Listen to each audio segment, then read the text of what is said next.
Shin Yujo's car pulled up in front of me just as I was walking out of the library, lugging 2 books as thick as bricks. The evening sun was a little blinding, making his black Bentley gleam. The window slid down, revealing Shin Yujo's face.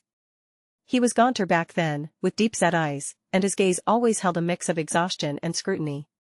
He looked at me, his focus intent. "Get in." His voice was low, a little hoarse. Clutching my books, I instinctively took half a step back. Finals were just around the corner. This man, this face, this car. They all felt so far removed from my world, a world filled with the smell of cafeteria food and the pressure of final papers. "Where are we going?" I asked, my voice flat. His brow furrowed, as if he found the question completely unnecessary. "Just get in the car." I pulled open the rear door. The car started and merged into traffic. He drove in silence, his gaze occasionally falling on me. But I knew he wasn't really seeing me. Shin Yujo needed a shadow.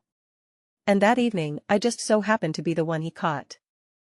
The first time I met Shin Yujo was my sophomore year of college. I was a girl fresh from the countryside, a little rough around the edges. I'd finally made it to the big city. I worked a part-time job whenever I had a spare moment and at last managed to save a little money. After tuition and fees, I spent everything left on my appearance. Within a year, I was completely transformed. I'd always known I was pretty. The makeup and the nice clothes just helped bring out my natural beauty. They were the icing on the cake. One afternoon, after my job, I was walking back to campus when Shin Yujo's car brushed past me. I didn't think anything of it and kept walking. The next second, I felt a powerful tug.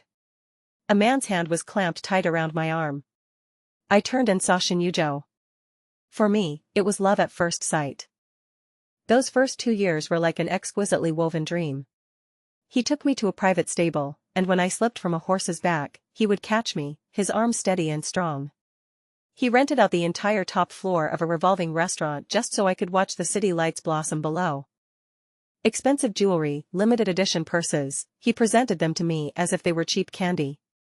He taught me about wine tasting and sent me flowers. I'll admit, for a girl like me who'd never seen anything of the world, it was the ultimate temptation.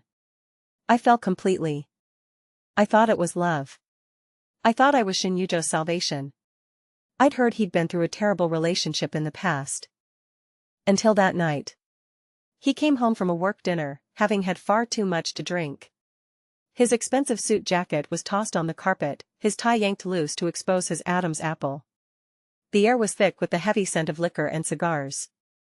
He pulled me into his arms, his grip hard. His burning lips crashed down, messy and demanding, leaving no room for resistance. The main lights were off, with only a floor lamp in the corner casting a hazy, amber glow. Everything was just as it always was. We lost control, tangled up in each other. We had a lethal physical attraction to one another. Just physical? Right at the moment before I lost myself completely. I heard a name. I knew a woman like her existed. But in Shin Yujo's circle, there was an unspoken rule: you didn't mention her, for fear of crossing one of his lines. And so, the first time I ever actually heard her name was from his own lips. Wei Wei. Lin Wei. The woman who loomed over his past, the one rumored to be breathtakingly beautiful, the one who had abandoned him. Suddenly, it was as if time had slammed to a halt. His scorching breath was still on my neck, his large hands clamped tight around my waist. But my body went cold all over. My heart began to sink. I pushed him away. Caught completely off guard, Shin Yujo swayed and fell back onto the wide sofa. He didn't seem to have fully pulled himself out of his reverie. His eyes were half-lidded as he looked at me, annoyed at the interruption. His gaze was unfocused. I couldn't tell if he was seeing me, or Lin Wei. The humiliation was crushing. It was my first real relationship. I thought he loved me. But here he was, crying out another woman's name in bed. My heart ached as if it were being torn to shreds. A hot sting flooded my eyes and nose. I bit down hard on my lip, forcing back the wave of devastation that threatened to drown me. I would not cry. Not in front of him. And especially not over this. I was the one who put a stop to things that night. I turned and walked to the massive floor-to-ceiling windows. Outside, the city's neon lights never slept. If it weren't for Shin I don't think I ever would have seen this kind of splendor in my life. I fumbled for the pack of cigarettes and lighter he'd left on the end table. My hands were shaking. It took me 2 tries to light the cigarette. The harsh smoke hit my lungs, sending me into a coughing fit, and the tears finally spilled over, uncontrollable. Not from sorrow, just a physical reaction. I raised a hand and wiped them away roughly. The glass reflected the silent man on the couch, his profile sharp and handsome. I watched myself in the glass, watched the miserable sheen of my tears slowly dry. Finally, I watched as the storm of emotion in my eyes slowly subsided. In my second year with Shin I decided to stop loving him. But I wasn't willing to give up his world, his social standing. After that night, Shin seemed to notice nothing. He still gave me gifts, took me to places ordinary people could only dream of. I, however, had started to withdraw my gaze from him. I learned to calculate with precision, calculating the monetary value of every gift he gave me. When he signed over a 320 square meter, Riverview apartment in the heart of the city to my name, I draped myself over him and cooed my thanks. The moment I could, I looked up the latest sale prices for properties in the same area. A pigeon's blood ruby necklace from a top auction house felt heavy around my neck. I only wore it when accompanying him to necessary events, locking it away in the safe the moment we got back, calculating its potential for appreciation. Those limited edition handbags filled an entire wall of the walk-in closet, their tags still attached. Shin grew increasingly pleased with how sensible I'd become. I used to throw fits all the time, complaining that he didn't love me enough or that he didn't text back fast enough. But that hadn't happened in a long, long time. He'd stroke my hair and tell me what a good girl I was. Lately, I've been busy with my senior thesis. He's been getting busier too. Sometimes we don't even see each other once a week. The rare times he does come over, it feels more like he's just checking something off a list. Take tonight. After we got in the car, we had nothing else to talk about. We just headed straight for our destination. Afterwards, I went to wash up. By the time I came out, Shin was already looking at his files. I picked up the hairdryer, about to dry my hair, but he shot up like a radar at the sound. He naturally took the dryer from me and started doing it himself. I used to feel a flutter in my heart over these little gestures of his. But now, I'm completely unmoved. Isn't this what he's supposed to do anyway? After my hair was dry, he wrapped his arm around my waist and rested his chin on my shoulder. Stay the night, okay? We haven't seen each other in a long time. Asterisk a long time? It's only been a week, I thought asterisk. But I didn't say that. I have my finals soon. He nuzzled me with his stubble. Don't worry about it. The driver will take you back in the morning. Okay. He went back to handling his work. I also picked up the 2 bricks I'd borrowed from the library and started studying. Sometimes I'd look up at him and couldn't help but feel a sense of warmth. And I'd find myself wondering if this is what he'll be like when he gets married someday. Shin is 30 this year. That should be soon, right? As the thought ran through my head, I snapped back to reality and gave myself a mental slap. None of your damn business. In the blink of an eye, I'd been by Shin side for 7 years. When I graduated, he insisted I come work at his company. I turned him down. There'd be no freedom in that. Babe, absence makes the heart grow fonder. If you saw me every day, you'd definitely get sick of me. He actually fell for my excuse. With a wave of his hand, he let me go work as a translator at another company. In the autumn of our 7th year, a chill began to fill the air. The one Shin could never forget had finally returned. The news was like a stone dropped in a pond, sending ripples instantly through his social circle. I saw her photo in a financial news alert. She was on the red carpet at the opening of an international art exhibition, dressed in a sharply tailored black gown, her smile brilliant and confident. I had to admit, Shin taste was impeccable. A woman like Lin Wei, no wonder he couldn't get over her after a decade. If I were him, I wouldn't have been able to either. Once, when I went to see Shin I overheard his friend ask him. What is it about Song Yuan, anyway? How has she kept you tied down for 7 years? Shin took a drag from his cigarette, as if genuinely considering the question. She's well behaved. His friend scoffed. Isn't it just because she looks a little like her? I didn't hear an answer.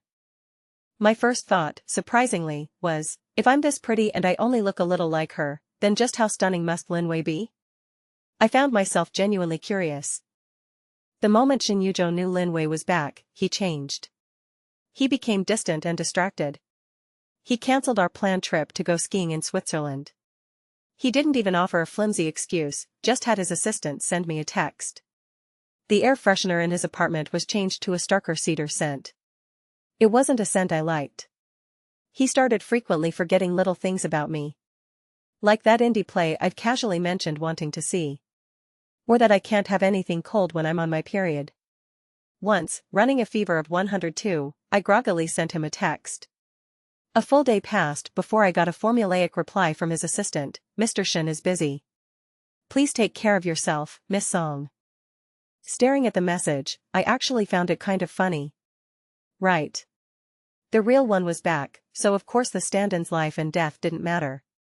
It's a good thing I always knew this day would come, or I'd probably be devastated. The day Lin Wei showed up at my door was a gloomy afternoon. The doorbell rang just as I was finishing a video translation conference call. I was in loose loungewear, my hair thrown up in a messy bun. I opened the door to find her standing on my doorstep. I was surprised, but at the same time, not really. Surprised that a nobody like me was worth a personal visit from her. Not surprised because maybe these 7 years had actually raised my stock. Her meticulously made-up eyes looked me up and down, as if assessing the quality of an item. She carried a faint scent of cedar. Once she'd had her fill of looking, she let out a laugh, her tone lazy and casual. Song Yuan? I stepped aside to let her in. Miss Lin, please come in. She didn't sit. The sharp click-clack of her high heels on the polished floor seemed particularly jarring in the spacious living room. She walked to the enormous floor-to-ceiling windows, her back to me as she gazed out at the skyline. I'm sure you're aware of the situation between Yujo and me. Her tone was as casual as if she were discussing the weather. I was too young back then. I wronged Yujo, and some regrets have to be made right. I stood silently behind her. She turned around and took a slip of paper from her expensive handbag. With an elegant gesture, she placed it on the coffee table and slid it toward me. A check. The number on it was followed by a long string of zeros. Yujo is a sentimental man. For these past 7 years, thank you for looking after him. She emphasized the words looking after, a faintly mocking smile playing on her lips. Consider this a small token of my gratitude. Take it and go live your own life. As for Yujo, we won't be needing you anymore.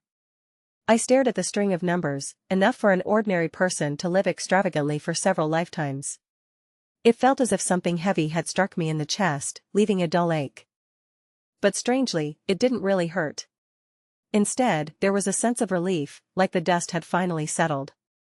The actress in me had finally gotten her cue to exit the stage, complete with a generous severance package. I looked up, meeting Lin Wei's scrutinizing gaze. In her eyes, there was the confidence of a victor, but also a hint of nervousness. I suddenly broke into a genuine smile. You're too kind, Miss Lin. I reached out, took the check, folded it neatly, and tucked it into the pocket of my loungewear. Don't worry, I'm a fast packer.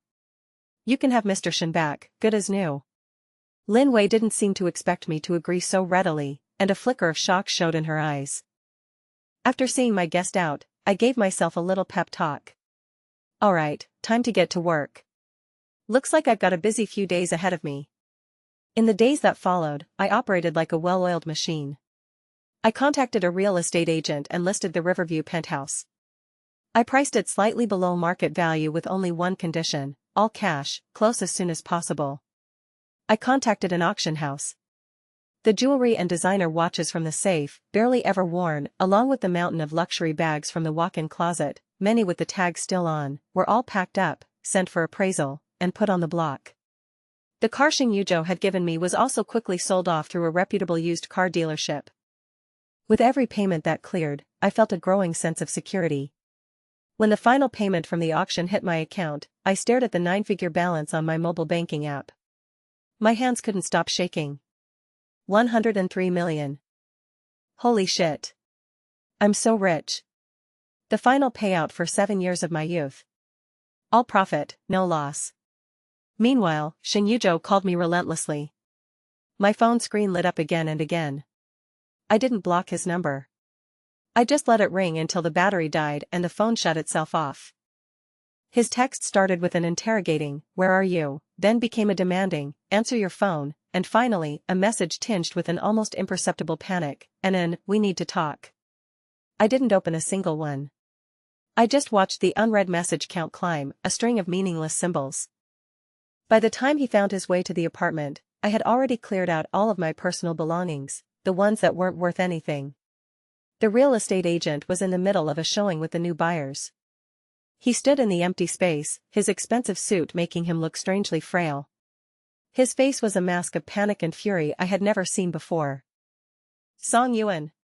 He rushed toward me, his breath coming in ragged gasps, his eyes bloodshot. "What do you mean? Who said you could sell the house? And all those other things?" "Mr. Shen," I cut him off calmly, my voice distant. "The house, and everything else, the deeds are in my name. I have every right to do with them as I please." I held up the copy of the transfer documents I had just signed with the buyer. He looked like he was choking on his words, his eyes fixed on the rise and fall of my chest. "Did Wei Wei see you? She gave you money? You did this all for money?" "Miss Lin did give me a check. A very generous one," I said, coolly pulling a photocopy of it from my purse and holding it out to him. "But Mr. Shen, what I sold were the gifts you've given me over the last 7 years. At market value, they're worth a little over 100 million. This money is perfectly clean." He glanced at the number on the photocopy, and his face instantly turned ugly. He grabbed my wrist, his grip terrifyingly strong. "Song Yuan. Stop this nonsense. Come back with me. I'll deal with Lin Wei." "Shin Yujo," I said, wrenching my hand free and glancing unhappily at the red marks on my wrist. I looked up, and seeing the mix of anger and bewilderment in his eyes, I felt an immense sense of satisfaction. "We were over 5 years ago. The moment you cried out Wei Wei in my bed, it was over. This is just the official notice." His pupils contracted sharply, and all the color drained from his face. He looked like he wanted to say something. His lips parted a few times, but not a single word came out. "I wish you," I trailed off. Looking at his suddenly ashen face, I couldn't bring myself to say the rest, "A long and happy life with Miss Lin." Forget it. What was the point? I gave him a slight nod, pulled up the handle of my carry-on, and walked away without looking back. The airport's international departures hall was brightly lit. I took out my passport and a brand new plane ticket. The destination, a distant Nordic country, Norway. Lin Wei had just gotten back from there. As for why I chose Norway, well, that's a story. Because Norway denied Shin Yujo entry. The drama he and Lin Wei stirred up in Norway back then was so intense it even got the local police involved, leaving him with a bad record. Ever since, that romantic kingdom of ice and snow has closed its doors to him. Look at that. We were all young once. How come when other people fall in love, it's always so epic? TSK. I handed my passport and ticket to the agent. After checking them, he smiled and stamped my passport. "Have a good trip, ma'am." "Thank you." The engines let out a deep roar. It was the start of my new life. I found my seat, a window seat. I fastened my seatbelt and turned off my phone. The plane began to accelerate down the runway, and a powerful force pressed me back into my seat. Outside my window, the city lights streaked backward, shrinking until they blurred into a distant sea of light. I thought back to my childhood, how my family always favored sons over daughters. Even back then, I made a vow. That one day, when I finally made something of myself, I would never go back to that house again. So I studied hard, working to escape that poor, backward place. I thought my life would be nothing but an endless grind of one job after another. For that, I have Shin Yujo to thank. But starting now, he's no longer worth staying for. Goodbye, Shin Yujo. The plane touched down smoothly at Oslo Gardermoen Airport. It was early morning, local time. Late autumn in Northern Europe. The air was crisp and cold. Outside the window was a leaden gray sky and a coniferous forest covered in a thin layer of frost. The exhaustion from the dozen-plus-hour flight weighed heavily on my eyelids. Dragging my suitcase, I followed the stream of people out of the arrivals hall.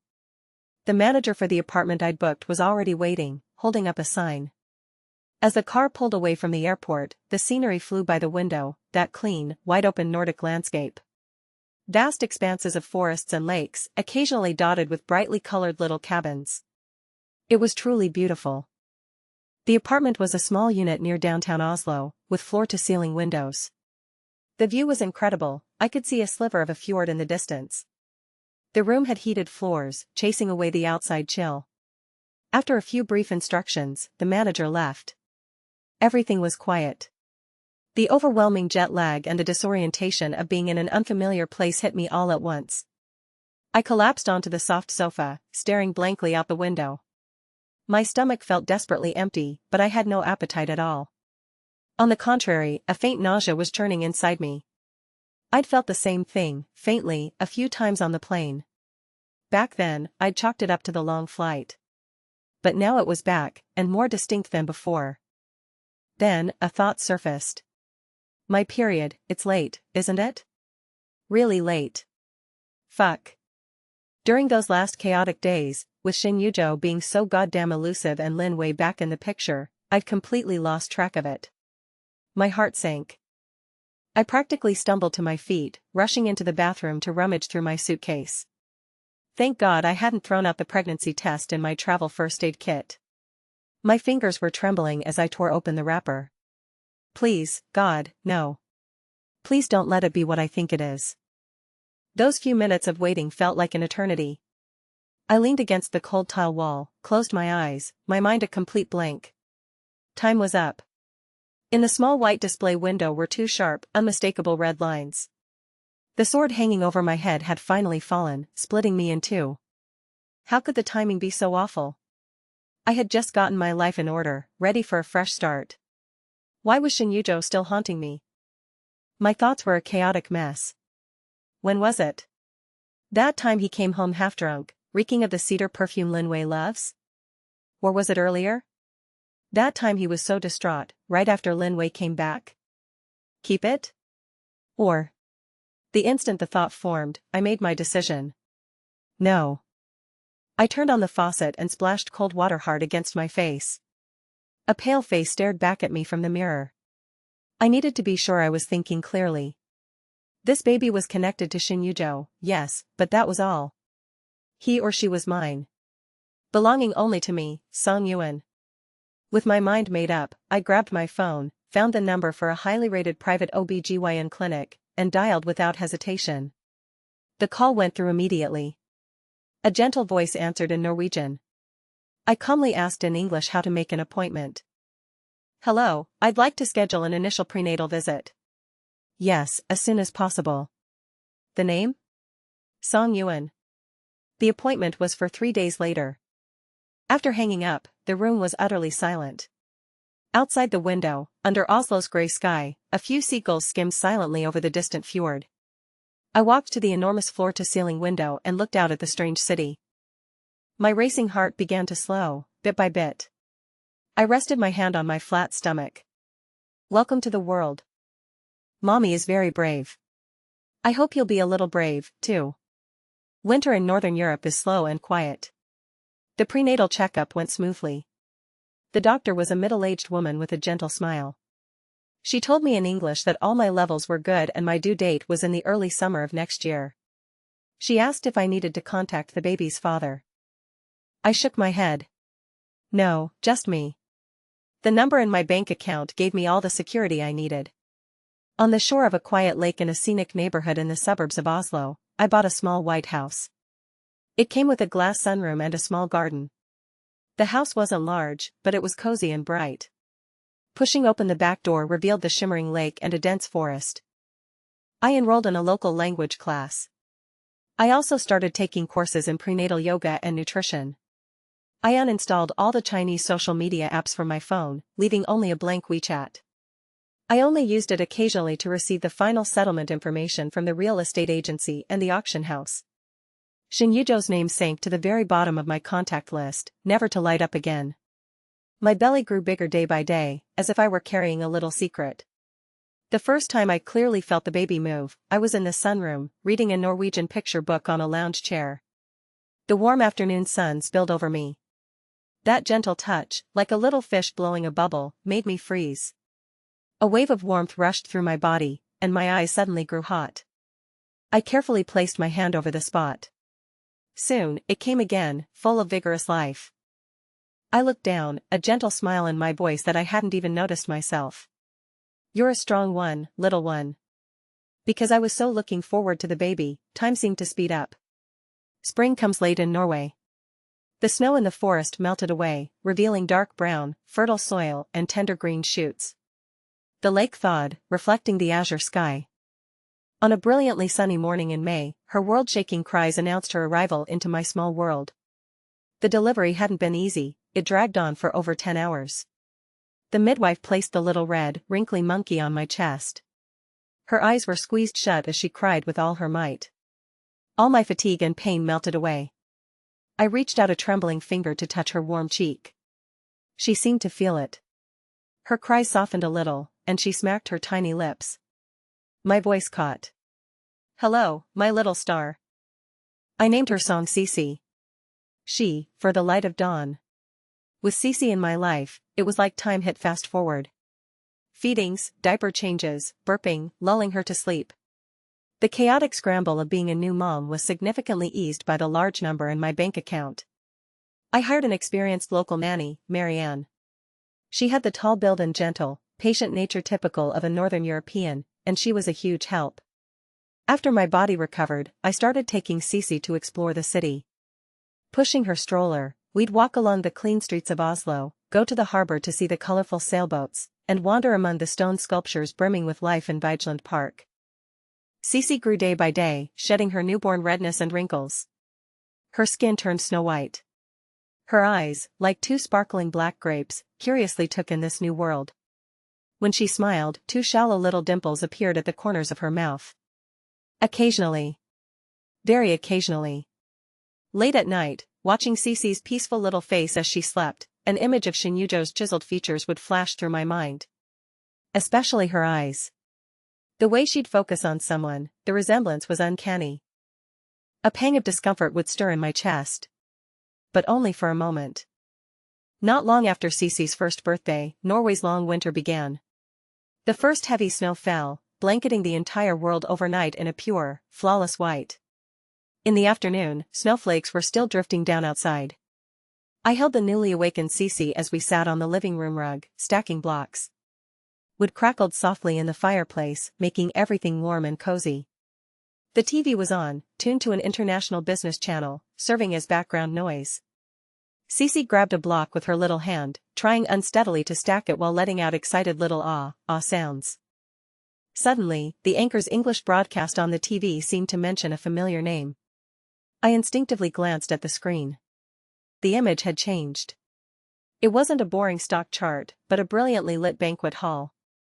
The camera pushed in, focusing on the newlywed couple on stage. The bride, wearing a luxurious, floor-length wedding gown and exquisite makeup, had a radiant smile. It was Lin Wei. The man whose arm she held wore a sharp suit and had an extraordinary air about him, but it wasn't Shin Yujo. I had seen him before in a business magazine. He was the heir to a family with deep roots. The camera panned across the guests in the audience. Shin Yujo sat alone at a small, round table, where a nearly untouched drink rested. The brilliant light from the crystal chandelier fell on him, and yet he looked somehow desolate. He wore a perfectly tailored black suit, his hair impeccably styled. But he seemed completely drained of spirit, exuding an air of exhaustion and emptiness. His head was lowered, his profile cold and hard, his gaze vacant. All the surrounding noise and joy seemed to have nothing to do with him. Through the screen, across thousands of miles, I could feel his unhappiness. That was not the formidable President Shin who commanded the business world. The MC was commentating, "We've learned that the bride of today's lavish wedding, Ms. Lin Wei, previously shared a much-talked-about romance with the head of the Shin Group, Mr. Shin Yujo. As Mr. Shin is attending as a special guest, perhaps he'd like to say a few words?" The camera cut to a close-up of Shin Yujo. He lifted his head to look at the lens. I'm waiting for someone. His voice wasn't loud, but it traveled through the television screen and straight into my ears. I froze on the spot. Cece seemed to sense that something was wrong. She tilted her little face up, her large, dark eyes looking at me with confusion. She reached out a tiny hand and clutched my shirt, murmuring, "Ma. Ma." A dull, suffocating pain tightened in my chest, followed by a wave of absurd clarity. Waiting for someone? Who did he think he was? Adam? Too bad for him. He'll be waiting forever. For the person he treated as a replacement, used and discarded, and finally paid off to make disappear. This whole act of deep, regretful love, who was he performing for? The cameras? Or for his own belated sincerity, the kind that only awakens after realizing even a stand-in has value? At the thought, a mocking smile twisted my lips. Cece was still clutching my shirt, pressing her little face against me in a trusting nuzzle. That was enough. Him and his waiting. What a joke. I snatched the remote and, without a second's hesitation, hit the power button. The screen went dark, and Shin-Yujo vanished. I pushed down the emotions welling up inside me. Hey, sweetie, it's snowing outside. Wanna go see the snow with mommy? I stood up and quickly dressed Cece in her thick, soft, white down jacket. I put on her fluffy, bunny-eared hat, wrapped her in a warm blanket, and settled her into the large stroller. I bundled myself up in an ankle-length down coat and a thick scarf, leaving only my eyes exposed. I pushed open the door, and the biting air, filled with flurries, hit my face. As I pushed the stroller, Cece sat inside, excitedly waving her little hands and babbling. I looked down at my daughter's excited little face. In those beautiful eyes, so much like Shin-Yujo's, there was nothing but pure curiosity and joy for the world. Not a single shadow. I pushed the stroller, walking ever forward. That noisy, distant world grew farther and farther away. The magnificent strains of the wedding march filled the hall. The air was a mix of expensive perfume, cigars, and the rich, heavy aroma of gourmet food. Shin-Yujo, however, felt like he couldn't breathe. He sat in a corner, his back ramrod straight, like a stone statue forced into its chair. The amber-colored whiskey on the table had remained untouched since the ceremony began. He watched the stage. Lin Wei was breathtakingly beautiful in a wedding gown studded with tiny diamonds. She was on the groom's arm, her smile radiant. The groom, young and successful, came from an illustrious family, and the look in his eyes as he gazed at her was full of love. The officiant was reciting the usual platitudes about a match made in heaven and a lifetime of happiness. Thunderous applause erupted from the audience, mixed with laughter and well wishes. The corner of Shin-Yujo's mouth twitched, a gesture that might have been a smile but looked worse than crying. Where his heart should have been, there was only a numb hollowness. No pain, no ache, not even the slightest ripple. It was like watching a lavish stage play that had nothing to do with him. He was finally certain that the so-called love that had once devastated him, sending him spiraling into despair, had long since been exhausted. It had been worn away by her resolute departure back then, and later, by the calculated overtures and relentless pressure she applied after returning to the country. He remembered a time Song Yuan had been sitting on the sofa, scrolling through her phone. She came across an interesting quote and read it aloud. The quote was, "The most powerful thing about an idealized past love is that not even the person themselves can measure up to it. I'm already over you, I'm just not over the person I was back then." She hadn't meant anything by it, but the words had struck a chord with him. Shin-Yujo immediately thought of himself. Back then, he'd scoffed at the idea. How could he be the one unable to forget? He had been utterly convinced he could never forget Lin Wei. As it turned out, Song Yuan was right.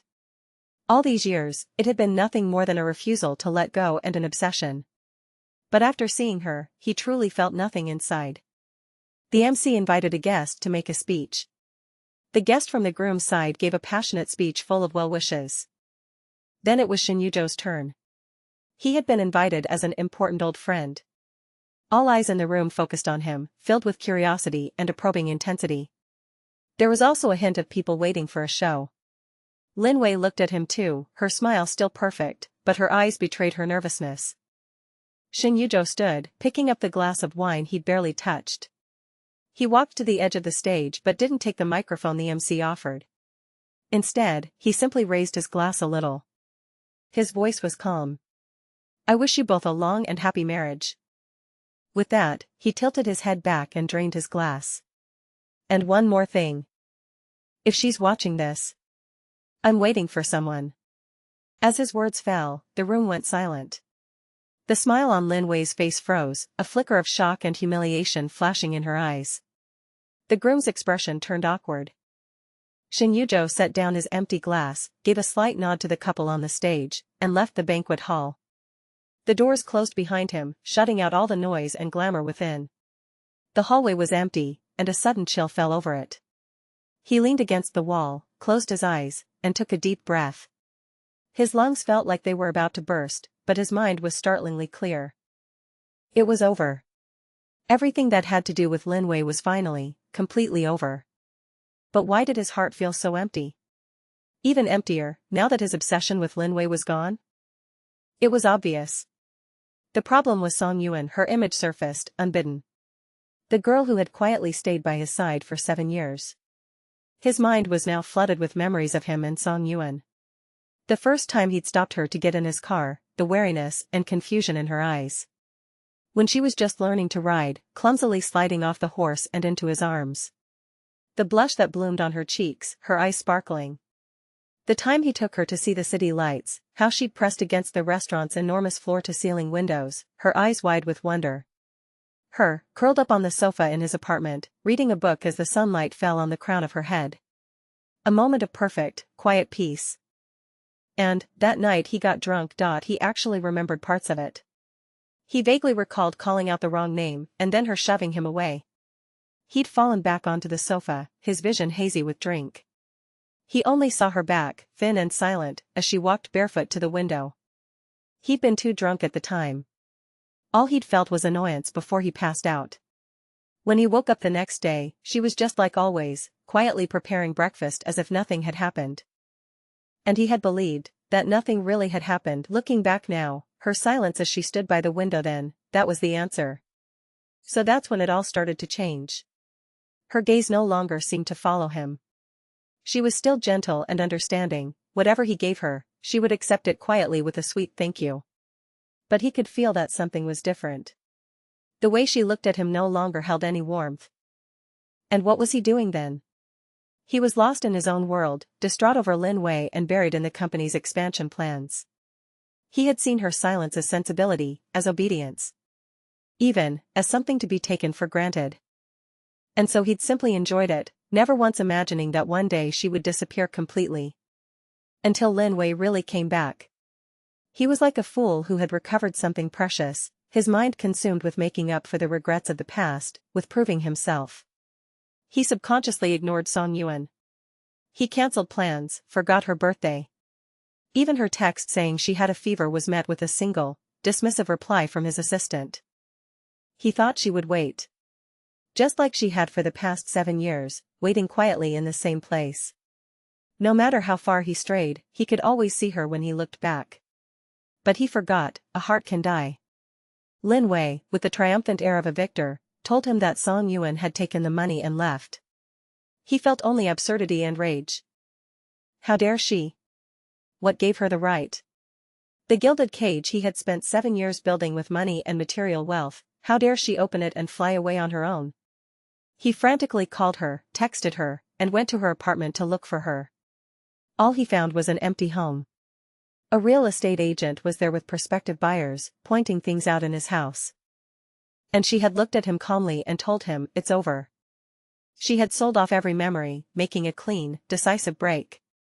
The panic he felt in that moment was far greater than what he'd felt when he and Lin Wei had separated years ago. He was finally beginning to realize what he might have lost. He used every connection he had to search. All he could find was a one-way ticket to Oslo, Norway. Norway.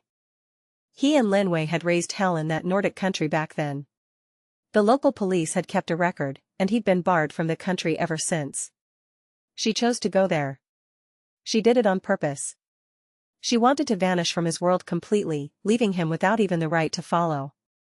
Like a madman, he contacted immigration lawyers, trying to find any way to get around the ban. The answer was always the same.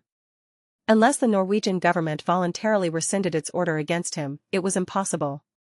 And for them to rescind it? A complete fantasy. He even pulled strings, going through several contacts to reach people in Oslo, hoping to find where she lived. But a person with enough wealth, deliberately hiding in a foreign country, was like a stone dropped into the ocean. After he personally pushed her away, Song Yuan, and every trace that she had ever existed, completely evaporated from his world. "Mr. Shen? Are you okay?" His assistant's cautious voice sounded beside him. Shen Yuzhou opened his eyes. He found himself still leaning against the wall outside the wedding banquet hall. At the end of the hall, his assistant was watching him with a worried expression. He straightened up and wiped his face. His fingertips came away wet. "I'm fine." His voice was painfully hoarse. He straightened his tie and strode toward the exit. Back to the office. He'd been more gaunt back then, his eyes sunken, always looking at people with a mix of exhaustion and scrutiny. So damn tired. He leaned back against the seat and closed his eyes.